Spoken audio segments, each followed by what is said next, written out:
Chapter 1. The Week I Learned I Was Optional. They left me alone at 13 with nothing but a note on the fridge, then disappeared for years in what became a family revenge story I never planned. When they finally came back, it wasn't to apologize, it was to claim what they thought belonged to them. They cried at the funeral, watched the inheritance lawyer closely, and expected everything. What they didn't know was that the revenge was already written, legally, silently, and without me ever raising my voice. This is Rowan's story, told by MC, for anyone who understands that sometimes the most devastating revenge is the life you build after they abandon you. The note was stuck to the refrigerator with a cheap flower magnet I had always hated. It was the kind my mother bought at craft fairs, the kind she said made our kitchen feel warm and lived in, even when the air inside our house felt thin and sharp. I stood barefoot on the cold tile, staring at my name written in her careful, looping handwriting, waiting for the rest of the sentence to appear if I looked long enough. Briar, we will be gone a few days. Food is in the fridge. Be good. I read it again, slower this time, as if pacing myself might unlock some hidden meaning. There was no time listed, no number to call, no explanation, just my name and an instruction, like I was something that needed to be managed, not a person who needed to be told the truth. It was the middle of summer break in 2014. I was 12, almost 13, and school was out, which meant there were no teachers counting heads, no counselors noticing empty desks. Summer was supposed to be loud and messy and full of freedom. Instead, it made everything easier to hide. At first, I believed them. My parents had left before, short trips, long weekends, conferences they talked about in bored voices.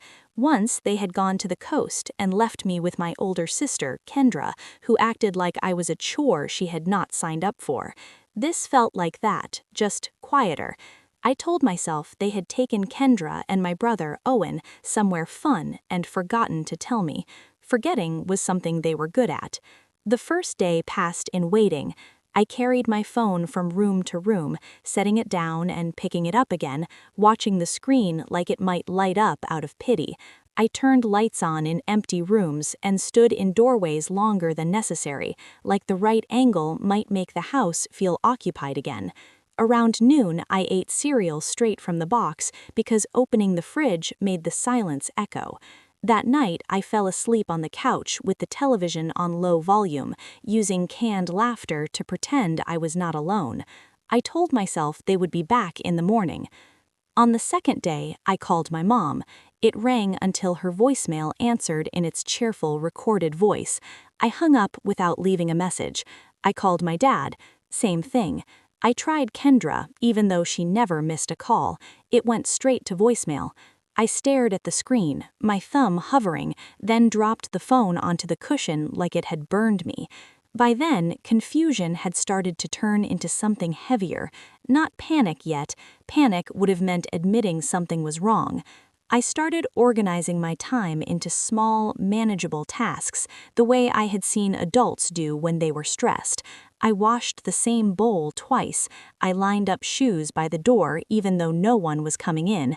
I opened the pantry and counted cans like inventory mattered. There was soup, pasta, peanut butter, frozen nuggets, enough to survive if I was careful. I was very careful. On the third day, Mrs. Green from next door knocked. She had short, gray hair and a voice that always sounded like she was apologizing for existing. I cracked the door open just enough to show my face, keeping my body pressed against the wood. She smiled and said she had not seen my parents' cars in a while. She said she hoped everything was okay. In our neighborhood, questions like that were never really questions. They were polite checks that allowed people to walk away without getting involved. I told her my parents were out of town for work. I said an aunt was supposed to stop by later. I did not know which aunt because my mother used the word aunt the way she used plumber or electrician, like a service you called, not a person who showed up when you needed them.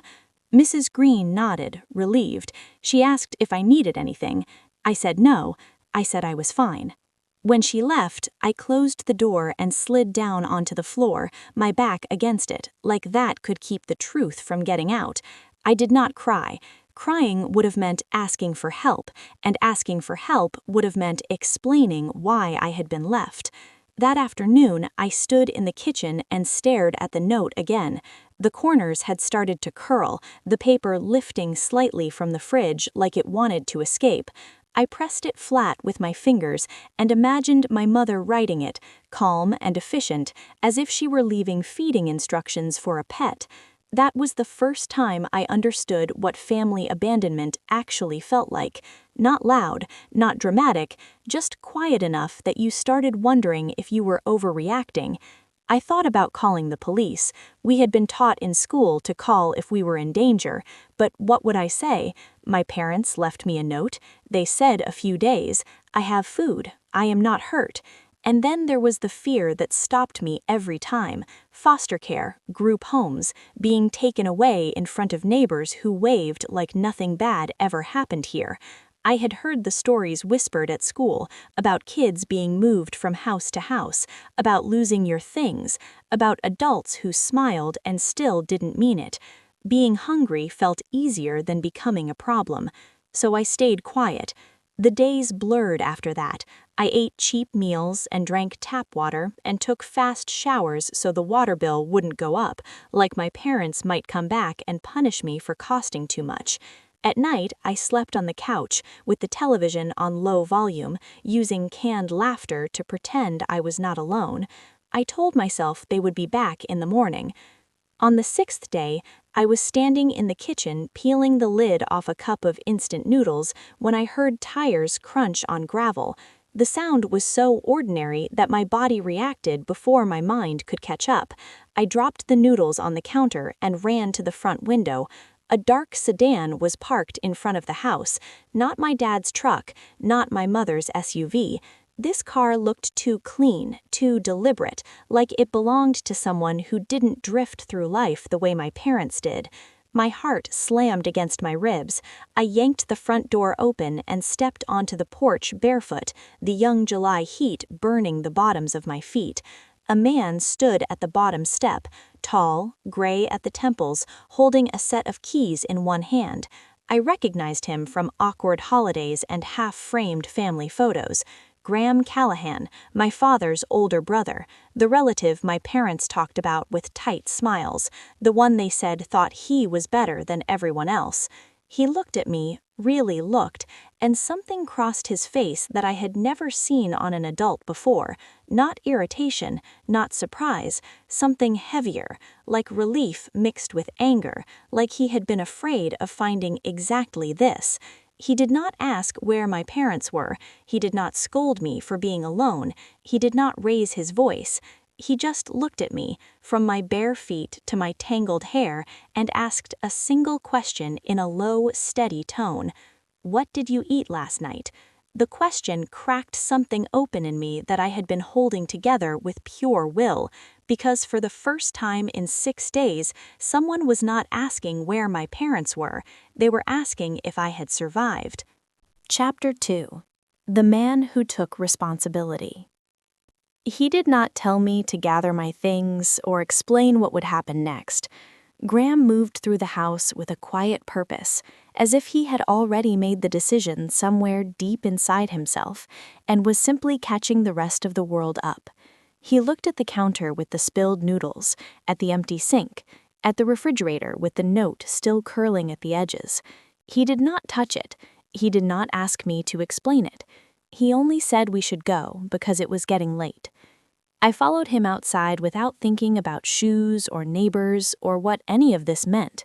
The evening air was thick and warm, the kind of southern summer heat that pressed against your skin. He opened the passenger door and waited until I climbed in before closing it gently. As we pulled away, I looked back at the house one last time. It sat there exactly as it always had, neat and quiet, like it had no idea it had failed me. The drive felt longer than it was because no one filled the space with questions. Graham did not turn on music.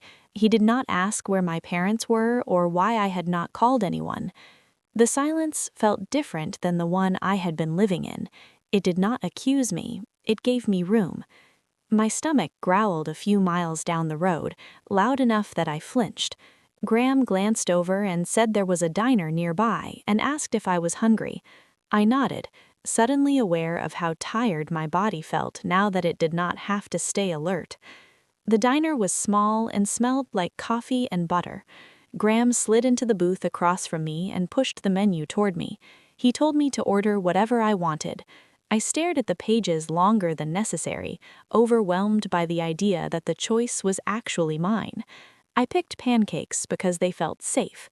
He ordered the same and did not comment. When the food came, he did not watch me eat. He looked out the window, stirring his coffee slowly. Halfway through my plate, my hands started shaking. I set my fork down, embarrassed. He noticed without staring and said I did not have to finish because there would be more later. There will be more later. That sentence stayed with me. Not just food, but time, continuity, the idea that this was not a one-time kindness. I finished the pancakes. Graham lived in a townhouse on the quieter side of Raleigh, far enough from downtown that nights stayed calm. He showed me a small guest room and said I could sleep there and that we would figure everything else out in the morning. He handed me a clean towel and an oversized shirt and left without hovering. I stood in the doorway after he walked away, listening to the steady hum of the air conditioner. The room felt neutral, like it was waiting to see who I was going to be before it decided how to feel about me. The next morning, he made eggs and toast. He set a plate in front of me and sat down across the table. He did not ask me to tell the story again. He asked what grade I was going into and what subjects I liked. When I answered, he nodded and said we would call the school later. That was how things started to work with him. Not big speeches or emotional declarations, but small, consistent actions. He took me to buy sneakers because I had arrived with nothing. He let me choose the color. He opened a checking account in my name and showed me how deposits and balances worked. He explained that money did not refill itself and that learning early mattered. When I asked why he was doing that, he said because I would need to know. There were no expensive gifts meant to distract me from what had happened, no attempts to replace what I had lost, just structure, just follow-through. About a week later, the phone rang while Graham was at work. I answered, my chest tightening when the woman on the line introduced herself as calling from the middle school. She asked if my parents were home. I told her they were not. There was a pause, the kind that makes adults switch gears. She asked who I was staying with. I felt the familiar fear, the image of strangers and clipboards flashing through my mind. I gave a vague answer and hung up as soon as I could, my hands shaking. When Graham came home, I told him what happened. He listened without interrupting and thanked me for telling him. He made a call of his own that evening. The next day, we sat in a small office with a woman named Marisol Grant. She spoke calmly and explained temporary guardianship in plain language. She asked me questions directly, not through Graham, about how long I had been alone and whether I felt safe with him. I answered honestly. Graham did not poach me or rush me. The paperwork was signed. The school was notified. For the first time, there was something official protecting me. The fear that I would be taken away just because no one had claimed me loosened its grip. That night, lying in the guest room, I realized something that surprised me. Graham was becoming my chosen family, not because of blood, but because of responsibility. He had stepped in without being asked and stayed without making a show of it. The weeks that followed settled into a quiet rhythm. Graham went to work each day. I stayed home and read and helped around the house. Summer stretched on, heavy and slow. My parents did not call. My sister did not text. The silence was not accidental. It was deliberate. One evening, as we washed dishes side by side, I finally asked the question that had been sitting in my chest. "Do you think they will come back?" Graham dried his hands and leaned against the counter. He thought for a moment before answering. He said they might, that people often showed up when it suited them. Then he added something else, his voice steady and unforced. "Family is not the people who arrive when it is convenient. Family is the people who take responsibility when things get hard. I nodded, even though I didn't fully understand yet. What I understood was this: staying was never about love. Staying was about responsibility. That night, lying awake listening to the house settle around me, for the first time since the note on the refrigerator, the silence did not feel like abandonment. It felt like stability. Chapter 3. They remembered me when I stopped needing them. Stability did not announce itself. It settled in quietly, the way routine does when no one is paying attention. Years passed. I finished high school without fanfare and took a part-time job at a grocery store near campus, saving a portion of every paycheck the way Victor had taught me. I filled out college applications at the kitchen table while he read the paper across from me, the two of us sharing space without needing to fill it with conversation. I was not exceptional. I did not win awards or make anyone proud in the way families brag about, but I was steady. I showed up. I learned how to manage my own life. That was when my family remembered I existed. The first message came from my mother, Helen, late one night while I was revising an essay. She wrote that she had heard I was doing well in school and wanted to know where I was applying. She added a smiley face, as if that softened the distance of years. I stared at the screen longer than I should have, then set the phone face down. A few days later, my sister Paige commented under a photo Victor had posted of us at a local park. She wrote that she was proud of me. Proud felt like a borrowed word, one she had not earned. My father, Daniel, followed with a short email asking if I wanted to talk sometime, whenever I was free. None of them said they were sorry. None of them asked how I had lived after they left, or whether I had been afraid, or what it cost to grow up without them. They spoke as if time had simply passed, and the silence had been mutual. I showed Victor the messages. He read them carefully and handed my phone back. "What do you want to do?" he asked. I did not answer. The truth was uncomfortable. Part of me wanted to reply, not because I missed them, but because smoothing things over felt easier than standing my ground. Forgiveness had always been expected of me, even when no one asked for it. Before I decided anything, the story shifted in a way I did not expect. One afternoon at work, a woman from my old neighborhood recognized me in the checkout line. She tilted her head and said it was good to see me, then lowered her voice like she was sharing something kind. She said she had heard I ran away years ago and that my parents had been beside themselves with worry. She said it was sad how families broke apart when kids made impulsive choices. Her eyes lingered on me, curious and judging at the same time. I smiled because that is what you do when you are being rewritten in public. When she walked away, my hands were shaking. That night, I told Victor what she said. He listened without interrupting. "They are changing the story," I said. "They are saying I left." He nodded once. "That is easier than admitting they abandoned you." That was when I understood something that hurt more than the silence ever had. They were not just avoiding responsibility, they were actively reshaping the truth to protect themselves, turning my survival into something shameful. In that moment, I realized guilt was the only way they still tried to control me. Paige called a week later. I let it ring twice before answering. "Hey," she said brightly, "Mom has been asking about you again. We just want to make sure you are okay." "I am fine," I said. There was a pause, then a small laugh. "You know how things were back then. We were all overwhelmed. It would be nice to put everything behind us." Behind us meant beneath them. I told Victor about the call while we dried dishes side by side. He did not tell me what to do. He asked one question.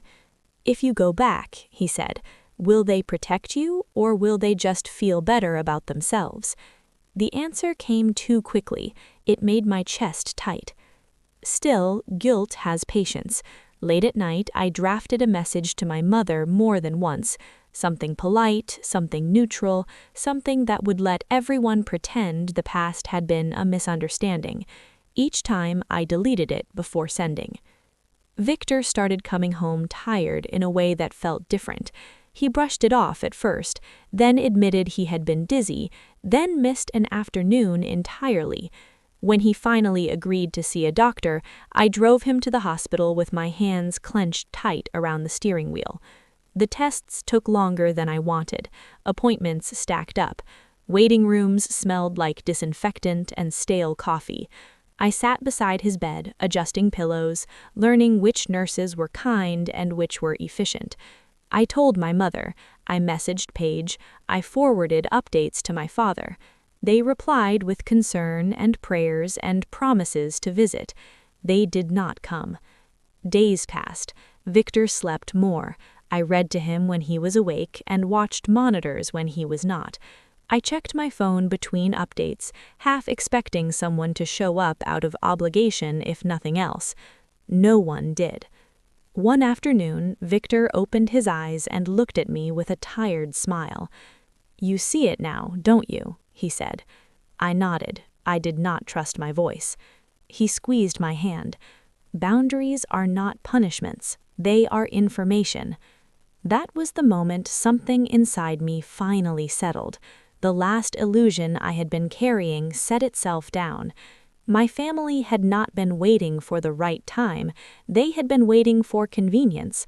Sitting there in that hospital room, listening to the steady rhythm of Victor's breathing, I understood that forgiveness without accountability was just another way of erasing myself. Their silence was no longer confusing. It was an answer. And for the first time, I didn't feel responsible for fixing it. Chapter 4: The Funeral Where They Expected Everything. The day Victor died came quietly, without the kind of drama people expect from endings.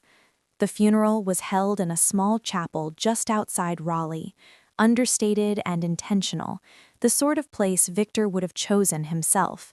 No long receiving line, no towering arrangements of flowers, just rows of wooden chairs, soft light filtering through narrow windows, and a program printed on thick paper that felt heavier than it looked.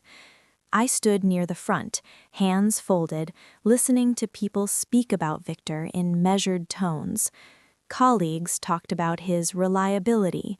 Neighbors mentioned his consistency, the way he always showed up when he said he would. A few distant relatives praised his restraint, as if that were a character flaw they had finally learned to admire. Then my family arrived. They entered together, perfectly synchronized, grief arranged neatly across their faces. My mother, Helen, pressed a tissue to the corner of her eye without smudging her makeup. My sister Paige leaned into her shoulder, whispering something that made her nod solemnly. My father, Daniel, shook hands with strangers, his voice steady, his posture calm. They cried at the right moments, they embraced at the right times, and every few minutes their eyes drifted to the same place. The man in the dark suit seated 2 rows behind them, flipping through a thin leather folder. They did not come to grieve, they came expecting everything. No one approached me at first. They spoke among themselves, to acquaintances, to people who mistook them for Victor's closest family. When my mother finally turned toward me, her expression softened into something that almost resembled familiarity. "I am so sorry for your loss," she said quietly. I nodded once. "Thank you." She hesitated, then added that Victor had been a good man, as if that settled the matter between us. The service ended without spectacle. Chairs scraped softly as people stood. Low conversations resumed, subdued but purposeful. That was when the real attention shifted. Paige was the first to approach me. "Do you know what Victor decided?" she asked, keeping her voice low. "About his estate, I mean." I looked at her. "I know what he wanted." She smiled tightly. "Of course, I just meant legally."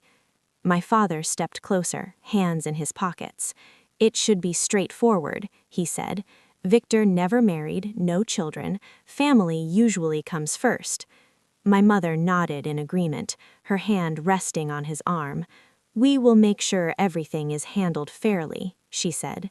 Fairly was a word that had never meant the same thing to us. A man cleared his throat nearby. Mr. Wright is ready, he said, if you would all like to come this way. Caleb Wright led us into a smaller room off the main hall. A long, polished table filled the center of the space, its surface too clean, too impersonal. My family chose seats together, forming a neat line across one side.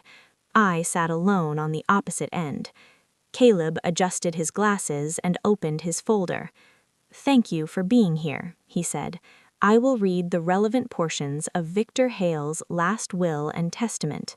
He began with formalities, dates, confirmations of sound mind and intent.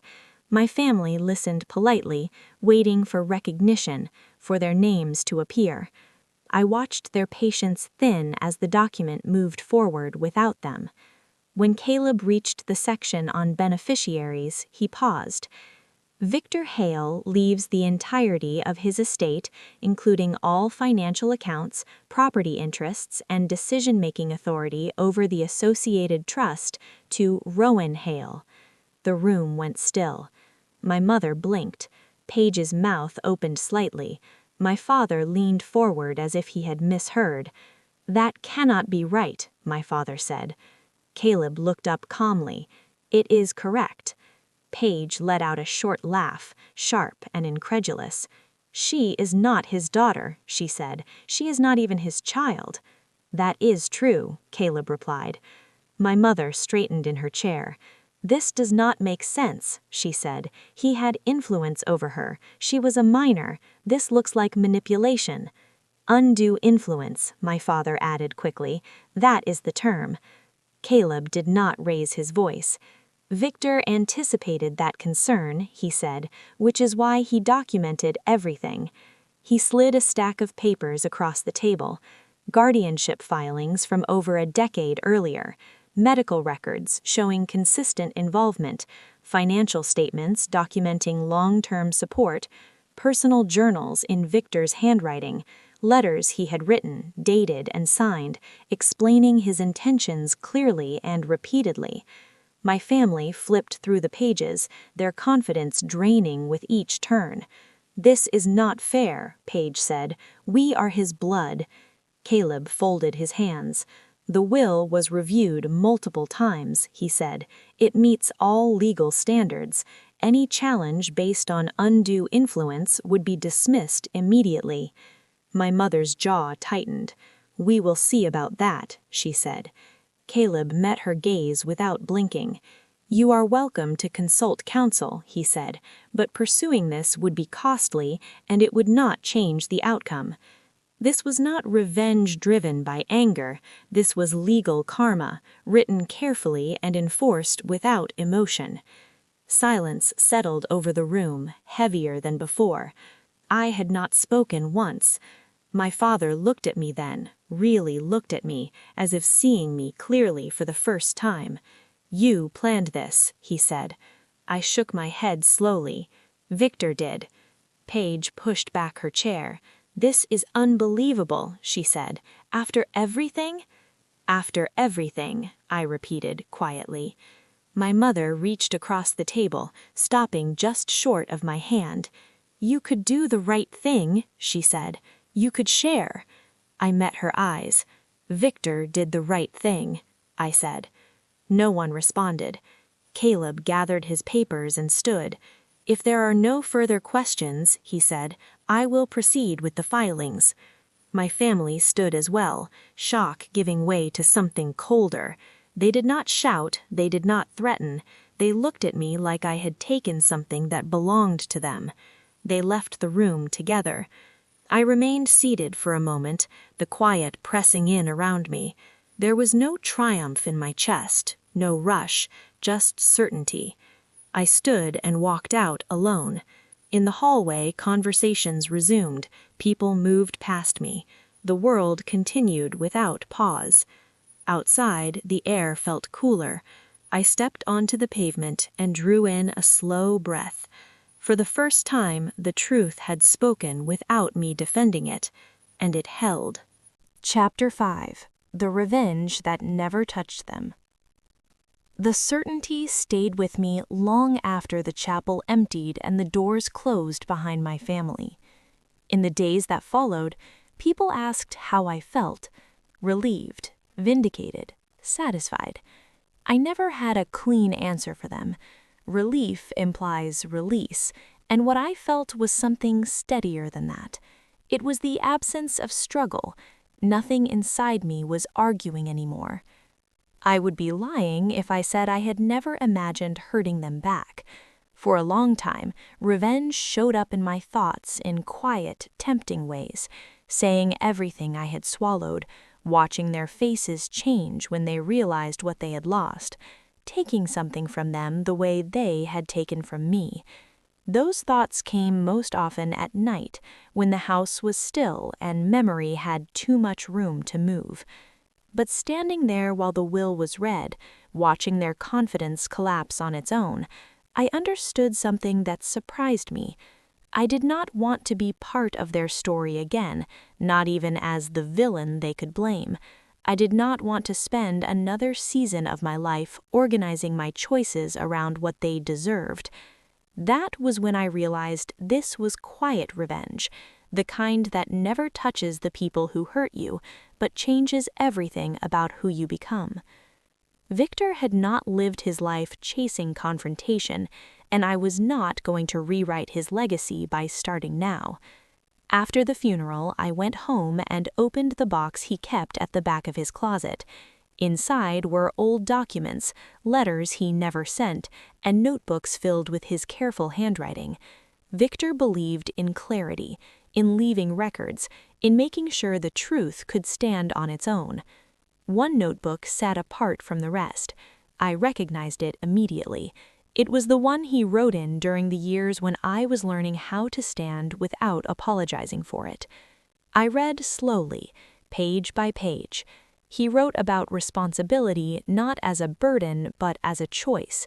He wrote about how easily people confuse blood with entitlement and how dangerous it is to teach a child that endurance equals loyalty. He wrote about watching me learn how to manage money, time, and disappointment, and how his job was never to rescue me, only to make sure the ground under my feet was solid. The last page stopped me.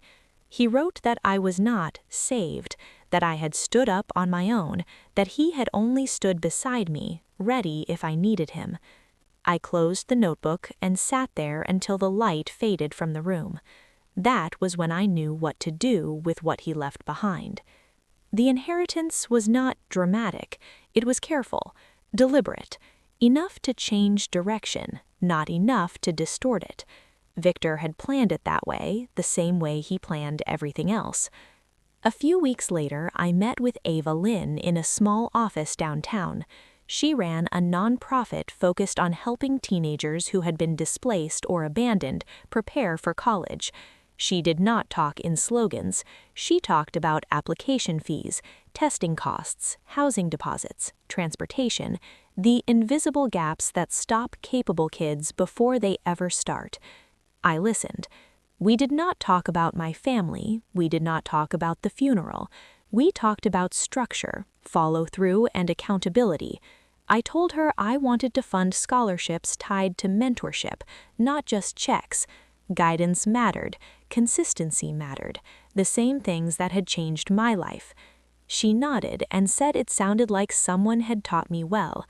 We started with a small pilot program, a handful of students, enough to do it right. The impact was quiet, but it spread. People stopped asking me about the will. The version of the story my family had tried to tell did not survive contact with facts. Records existed. Documents existed. Proof did not argue. It simply waited. Over time, their credibility thinned until it could no longer support the narrative they wanted. They did not lose everything. They were not publicly shamed. They were not destroyed. They simply lost control of the story. That was the consequence I never planned but understood deeply. I did not block them. I did not send explanations or final messages. Boundaries do not require announcements. They hold whether anyone agrees with them or not. Legacy lasts longer than confrontation ever could. On the anniversary of Victor's death, I returned to the chapel alone. No service, no speeches, just a bench outside and afternoon light filtering through the trees. I thought about how many years I had mistaken silence for weakness and restraint for surrender. How often I believed choosing peace meant losing something. I know now that revenge does not always need a target. Sometimes it is the refusal to be shaped by the people who failed you. The program grew slowly. 1 student became 3, 3 became 10. Each story was different, but the pattern was familiar. Kids who had learned how to survive unseen, now learning how to plan, how to expect support, how to trust consistency. When they asked why I did it, I told them the truth. Someone once stood beside me when I needed it. I was continuing what he started. That was enough. If you are listening to this and wondering what you would have done in my place, I will leave you with the question I had to answer. When the people who hurt you come back asking for peace, would you choose obligation or would you choose the boundary that protects your future? And if you have ever faced a choice like that, your story belongs here too.